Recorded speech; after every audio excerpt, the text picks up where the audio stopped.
Dimanche dernier, donc, à plus de 6000 km de Nice, se courait l'un des marathons les plus reconnus au monde. À New York, Alexandra Pagny est allée à la rencontre des participants monégasques. Bonsoir Alexandra. Bonsoir à vous. Il fait partie des 6 marathons les plus prestigieux au monde, 42 km 195 à travers les Five Boroughs. Embarqué avec moi au cœur du marathon de New York. 51 943 concurrents ont pris le départ de cette 52e édition du marathon de New York. Staten Island, Brooklyn, le Queens, le Bronx et finalement Manhattan pour une arrivée dans Central Park. Mais l'expérience de cette mythique course new-yorkaise débute bien avant le coup de canon de départ. Plus tôt dans la semaine, les coureurs doivent se rendre à l'ouest de la ville, dans le quartier d'Hudson Yards, pour récupérer le précieux sésame, leur dossard.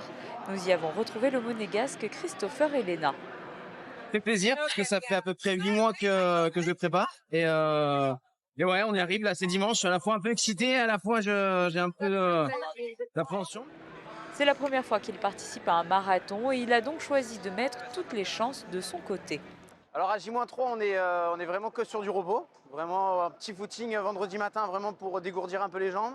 Et sinon, mon entraînement, j'ai pris un coach, ça fait à peu près 8 mois, donc on est monté vraiment crescendo. Et petit à petit, là, les 3 dernières semaines, j'étais à peu près à 100 km, un peu plus de 100 km de préparation par semaine. Et en attendant le jour J, visite de la ville et repos en famille. Le jour de la course, les coureurs sont convoqués très tôt dans la matinée. Le premier départ est donné à 8 heures avec les participants en fauteuil roulant. Suivent ensuite les coureurs professionnels et enfin les coureurs amateurs. Le vainqueur de cette édition 2023 chez les hommes est l'Éthiopien Tamirat Tola en 2h04 et 58 secondes. Du côté des femmes, il s'agit de la Kenyane Hélène Obiri en 2h27-23. On retrouve Christopher qui a réalisé une excellente course et a battu sa propre projection avec un temps de 3h16. Très très très heureux et puis c'est une course juste magnifique. Magnifique avec l'ambiance. Bon, franchement, je conseille à tout le monde de le faire, quoi. C'est vraiment fabuleux.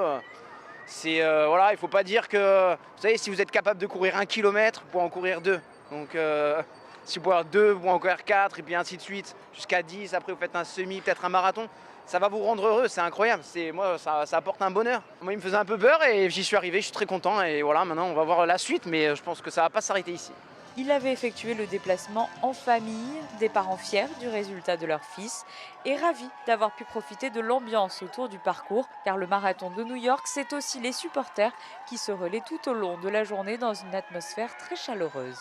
Très fier, ça c'est sûr, hein, un temps canon. Hein. On ne pensait pas qu'il s'était fixé l'objectif de 3,30, il fait 3,16, c'est énorme. Sérieusement, j'ai jamais vu une ambiance pareille. C'est tout le monde participe, tout le monde crie, tout le monde encourage et 2,5 millions, hein, je crois qu'ils annonçaient de spectateurs sur le parcours. C'est énorme. Les coureurs franchissent la ligne d'arrivée jusqu'à la nuit tombée. C'est justement un autre résident monégasque que l'on croise quelques heures plus tard. Marine est un habitué des marathons, mais celui de New York ne l'aura pas épargné pour autant, connu pour être exigeant avec ses nombreuses montées. Ça, c'est pour Maxime et Lana. Et c'est aussi pour mon copain Andrea. C'est pas facile, mais c'est un marathon très très très bon. Ça c'est sûr, c'est l'ambiance, c'est une folie. Hein. C'est le 8e et en plus c'est le 4e parce que moi je fais la Six Majors, alors il me reste que Tokyo et Boston maintenant. Si vous aussi vous êtes tenté par cette aventure, sachez que pour participer au marathon de New York en 2024, pour les personnes ne résidant pas sur place, il y a plusieurs solutions. Les inscriptions ont lieu du 8 au 22 février 2024. Vous êtes admissible si vous avez participé à une course du New York Roadrunners en 2023 dans les temps de sélection. Sinon, vous vous engagez à récolter des fonds pour une œuvre de charité. Autre solution, la loterie qui aura lieu le 1er mars. Et dernière option, des agences de voyage spécialisées proposent également d'obtenir des dossards. Alors bonne chance à vous et rendez-vous sur la ligne d'arrivée.